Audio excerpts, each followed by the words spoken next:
Hi hello ಎಲ್ರಿಗೂ ನಮಸ್ಕಾರ. Welcome back to another cooking vlog. ನಾನಿವತ್ತು ಪೂಲ್ ಮಕಾನ್ ರೋಸ್ಟೆಡ್ ಮಾಡ್ತಾ ಇದ್ದೆ. ಬನ್ನಿ ಹೇಗೆ ಮಾಡೋದು, ಇದರ ಹೆಲ್ತ್ ಬೆನಿಫಿಟ್ಸ್ ಏನೆಲ್ಲ ಅಂತ ತಿಳ್ಕೊಳ್ಳೋಣ. ನಾನಿಲ್ಲಿ ಪೂಲ್ ಮಕಾನ್ ಅಥವಾ ಕನ್ನಡದಲ್ಲಿ ಹೇಳಬೇಕಾದ್ರೆ ಇದು ಕಮಲದ ಹೂವಿನ ಬೀಜದ ಹರಳು. ಕಮಲದ ಹೂವಿನ ಬೀಜದ ಹರಳು ಏನಿದೆ ಅದನ್ನು ತೆಗೆದುಕೊಂಡು ಹುರ್ಕೋತಾ ಇದ್ದೀನಿ. ಇದು ತಿನ್ನಲಿಕ್ಕೆ ಪುರಿ ರೀತಿ ಟೇಸ್ಟ್ ಇರುತ್ತೆ. ನಾವಿದನ್ನು ಮನೆಗೆ ತಂದಾಗ ತುಂಬ ಮೆತ್ತಗಿರುತ್ತೆ. ಇದನ್ನು ಬಾಣಲಿಗೆ ಹಾಕಿ 5ರಿಂದ 7 ನಿಮಿಷಗಳ ಕಾಲ ಸಣ್ಣ ಉರಿಯಲ್ಲೇ ಹುರ್ಕೊಂಡು ನಿಮಗೆ ಟೇಸ್ಟ್ ಅನ್ನಿಸ್ತಾರ ನೀವು ಒಗ್ಗರಣೆ ಹಾಕ್ಕೊಂಡು ಪುರಿ ಒಗ್ಗರಣೆ ಮಾಡ್ತೀವಲ್ಲ ಆ ರೀತಿ ಆದರೂ ಮಾಡ್ಕೋಬಹುದು. ಬೇಡ ಅಂದರೆ ನಾನೀಗ ಸಿಂಪಲಾಗಿ ಮಾಡ್ತಾಯಿದ್ದೀನಲ್ಲ, 1 ಸ್ಪೂನ್ ತುಪ್ಪ ಹಾಕಿ ಹುರ್ಕೊಂಡು ಅದಕ್ಕೆ ಸಾಸಿವೆ, ಚಿಲ್ಲಿ ಪೌಡರ್, ಕರಿಬೇವಿನ ಸೊಪ್ಪು ತುಂಬಾ ಸಿಂಪಲಾಗಿ ನನ್ನ ಮಗನಿಗೋಸ್ಕರ ಮಾಡ್ತಾಯಿದ್ದೀನಿ.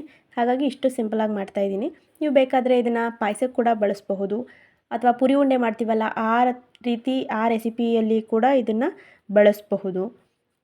ಇದರ ಹೆಲ್ತ್ ಬೆನಿಫಿಟ್ಸ್ ಏನೆಲ್ಲ ಇದೆ ಗೊತ್ತಾ? ಮೊದಲೆಲ್ಲ ಏನಿದು ತಿನ್ನೋದಾ ಏನು ಅಂತ ಎಲ್ಲ ಯೋಚನೆ ಮಾಡಬೇಕಾಗಿತ್ತು. ಆದರೆ ಇದರ ಹೆಲ್ತ್ ಬೆನಿಫಿಟ್ಸ್ ಬಾಯಿಂದ ಬಾಯಿಗೆ ಒಬ್ಬರಿಂದ ಒಬ್ಬರಿಗೆ ಯಾವಾಗ ಗೊತ್ತಾಗ್ತಾ ಹೋಗ್ತೋ ಇದರ ಬೆಲೆ ಸ್ವಲ್ಪ ದುಬಾರಿ ಆಗ್ತಾ ಹೋಗ್ತು.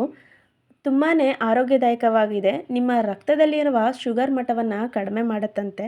ಹಾಗೆ ಕೊಲೆಸ್ಟ್ರಾಲ್ ಕೂಡ ಹೈ ಇರೋರಿಗೆ ಫೈಬರ್ ಕಂಟೆಂಟ್ ಅತಿ ಹೆಚ್ಚು ಇರೋದ್ರಿಂದ ಕೊಲೆಸ್ಟ್ರಾಲ್ ಮಟ್ಟವನ್ನು ಕೂಡ ಕಡಿಮೆ ಮಾಡುತ್ತಂತೆ.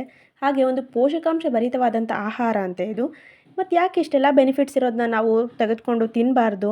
ಹಾಗಾಗಿ ನಾನು ಕೂಡ ನನ್ನ ಮಗನ ಸ್ನ್ಯಾಕ್ಸ್ ಬಾಕ್ಸ್ಗೆ ಇದನ್ನು ಈ ರೀತಿ ಸಿಂಪಲಾಗಿ ರೋಸ್ಟ್ ಮಾಡಿ ಸ್ನ್ಯಾಕ್ಸ್ ಬಾಕ್ಸ್ಗೆ ಅಂತ ಪ್ರಿಪೇರ್ ಮಾಡಿದ್ದೀನಿ. ನಿಮಗೂ ಕೂಡ ಇಷ್ಟ ಆಗಬಹುದೇನೋ. ಹೇಗಿದೆ ತಿನ್ಬಿಟ್ಟು ಹೇಳು ಅಮ್ಮಂಗೆ. ಹೇಗಿದೆ?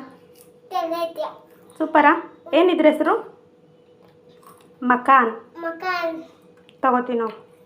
ಅವನಿಗೂ ಕೂಡ ಇಷ್ಟ ಆಯಿತು, ನನಗೂ ಕೂಡ ಇಷ್ಟ ಆಯಿತು, ನಿಮಗೂ ಕೂಡ ಇಷ್ಟ ಆಗಬಹುದೇನೋ. ಹೇಗಿತ್ತು ಈ ವ್ಲಾಗ್? ಇಷ್ಟ ಆಯಿತಾ? Thank you for watching.